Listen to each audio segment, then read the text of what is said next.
dunia mereka dikelilingi sampah. A row that's lasted more than 5 years between the Philippines and Canada over the dumping of tons of rubbish.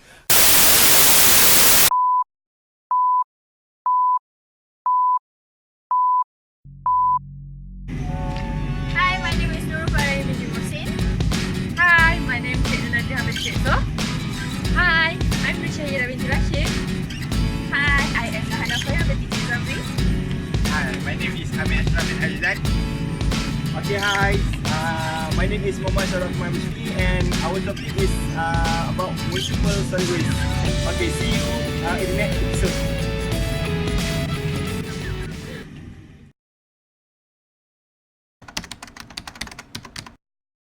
Hai, Assalamualaikum.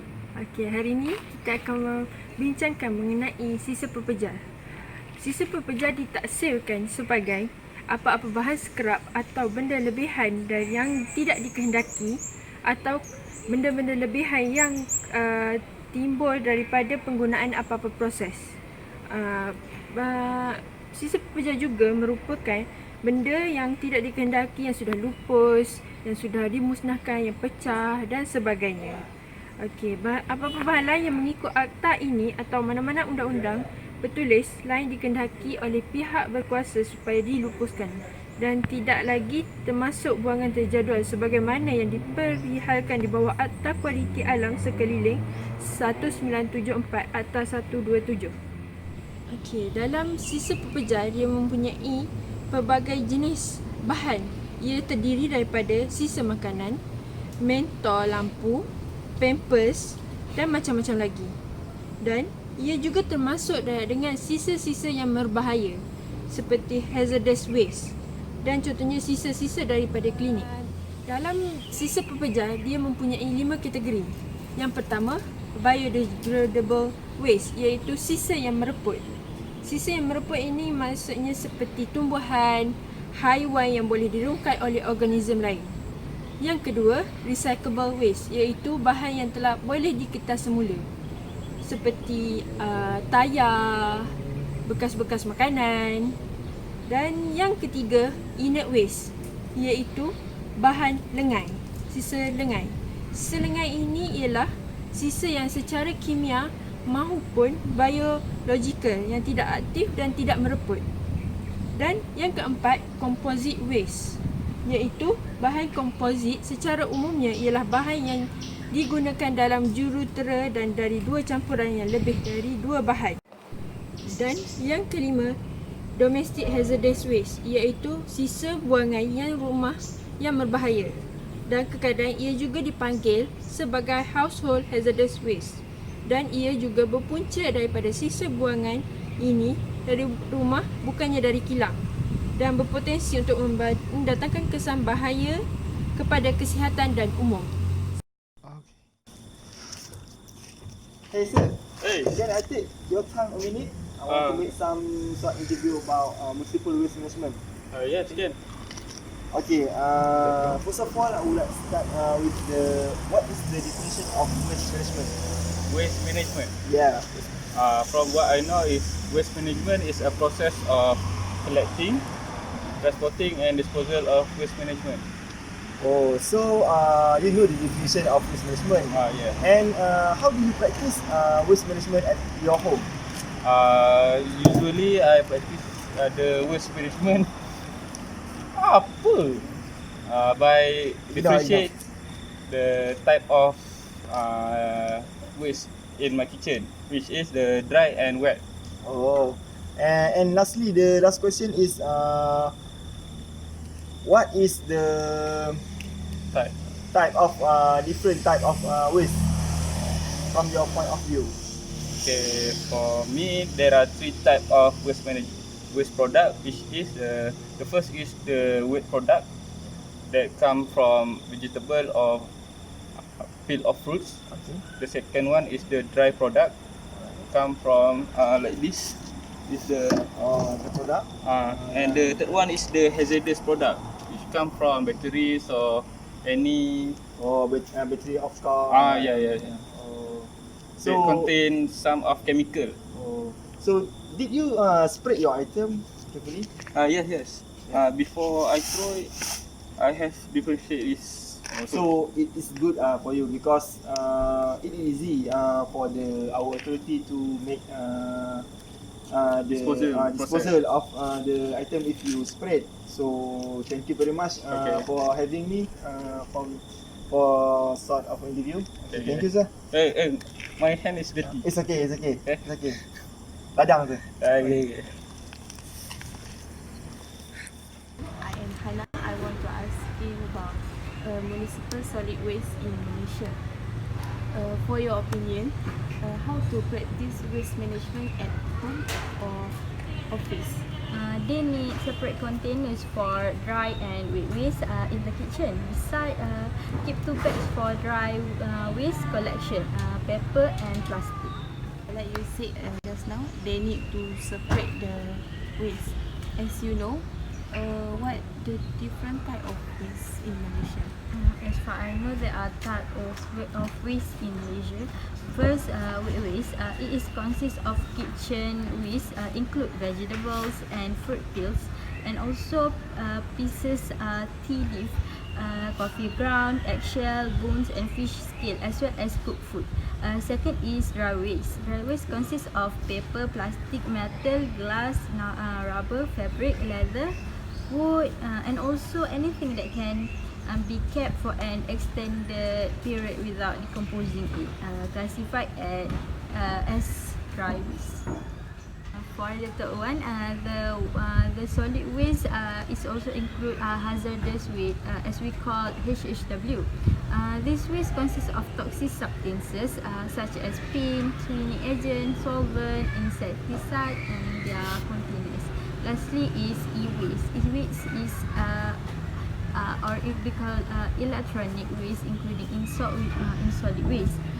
For example, batteries, computer parts, wires, electrical equipment, or any kind electrical and electronical toys, remote, watches, and phone, and also tube light. Thank you for the cooperation. Hai, Assalamualaikum. Bersama saya Nurul Farah binti Muhsin yang kini berada di salah sebuah kediaman di flat Pasir Gudang Johor Bahru. Saya ingin membahaskan tentang isu sisa pepejal di kawasan kediaman. Mengikut Akta Pengurusan Sisa Pepejal dan Pembersihan Awam 2007 dalam kurungan Akta 672 yang mewajibkan pengasingan pepejal isi rumah yang telah dilaksanakan pada 1 Januari 2016 yang lalu.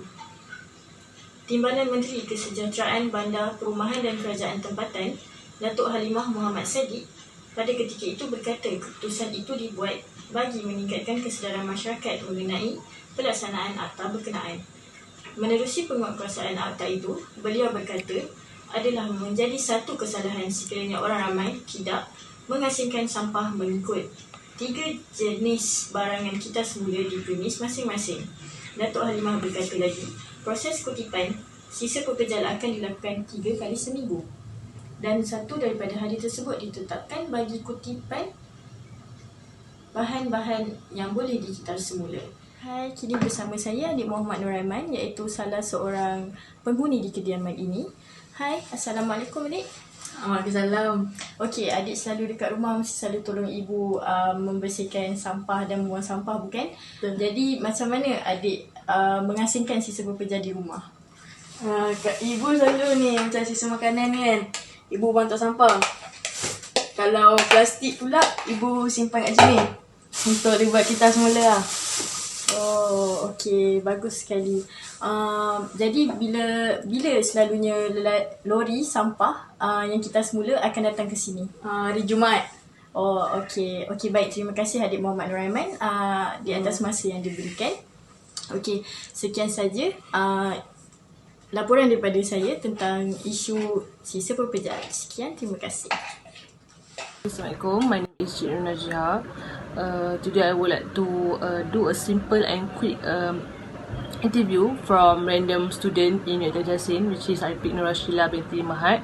She's from Faculty Computer and Science and she's 23 years old. Today I would like to ask you a simple question about municipal waste management.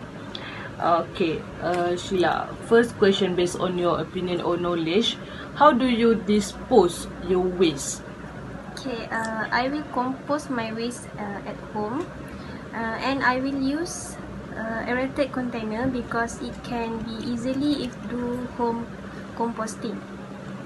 Okay, and then the second question is, what are ways of storing the waste at homes? For dry waste, I will store in bag in utility area after cleaning and drying till it is picked up. Then I will make sure no food residue must be left in bottle or packet, and I will clean them as I would to reuse them. Oh, okay. And the last question I want to ask, which is, what are the first steps to initiate a waste management program in your apartment complex? Okay, firstly, I will form group like-minded people.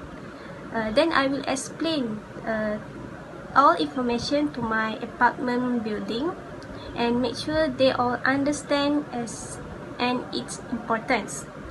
And I get separate dustbin for storing dry and wet waste. Okay, that's all the question. Thank you, Sheila.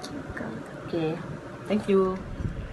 Nowadays, human of life have a place in the pressure on the environment and have caused imbalance in the ecosystem by the produced by the consumer and wasting the natural resources. For conclusion, the lack of proper solid waste management practice will impact on the natural environment. The lack of public waste bin and the proper waste collection process have the significantly affected on the unauthorized waste disposal practice. Moreover, the absence of the practical uses, regulation and law in identified as a barrier to recycling and separation the solid waste. It because the government not enforce the resident to recycling and separate the solid waste for each category. The lack of knowledge and awareness among the people is also the main cause that solid waste management practice fail to practice. Thus, the awareness about the solid waste management impact on the environment is low among the people. Therefore, the important about the solid waste management on the environment should be developed from the primary level. Obviously, among the student on the primary school need to be teach or learn about the solid waste management practice for improve their knowledge. So, beside that, awareness program must be conducted by the government for improving the knowledge about the important solid waste management environment. So solid waste management need to be continued in order to avoid the environment from pollution.